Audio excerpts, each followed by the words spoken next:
Društvo je tekom letom pridobilo za nove izredno prijetne prostore, v katere bomo lahko namestili vso tisto opremo, ki smo jo imeli, pa seveda glede na tehnični razvoj našega okolja in pa posodobitev vseh teh okoliških objektov, pa bo potrebno še nekaj te tehnično reševalne opreme donabaviti in seveda prostori pa tudi je to možnost.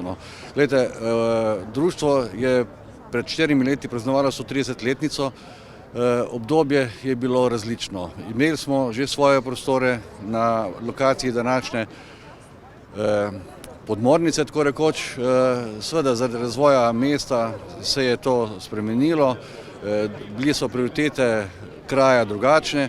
No, mi smo bili potem nekako sodeleženci poklicne oziroma industrijske gasilske enote, papirnice, no, na koncu pa nekako ostajamo sami v tem našem okolju, poleg Krčanov, Zdolanov,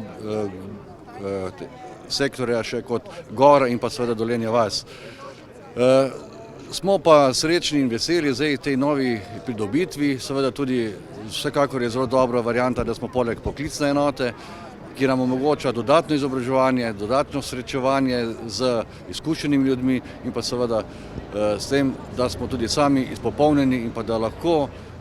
izvajamo tiste reševalne in pa seveda pomoči ljudem, ki so pomoči potrebni. Koliko članov šteje vaše društvo? Ja, naše društvo ima okoli 30 operativnih gasilcev,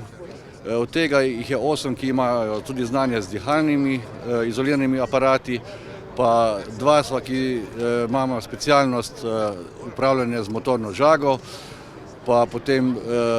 6 je takih, ki se ukvarjajo tudi z požarji, se pravi modul A, ki pomeni intervencija v zaprtih prostorih, pa bolničarja imamo 2 oziroma 3, še 2 punce sta zraven, tako da smo kar na področju tistemu, ki nam okolje naroča nekako tisto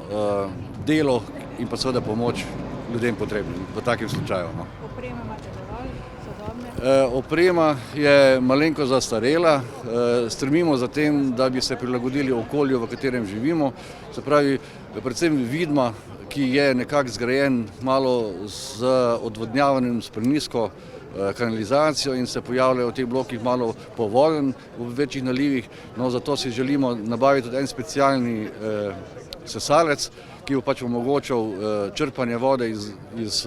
ravnih površin in pa seveda, da ljudem potem ne bo treba več po stari metodi z metlo in pa z džogarji in tako naprej čistiti, ne. Pa še vse en kup take opreme, ki je pač potrebna za objekte, ki so pač v strnjenih naseljih. Se pravi neko posebno prikolico, ki bo imela, se pravi, ta specialni sesalec, pa potem določene število agregatov za pomoč v temi, za dodatne mini črpalke napajanje, pa ne vem, no, še se bi najdlo, ki pač bi pomagalo lahko v taki situaciji.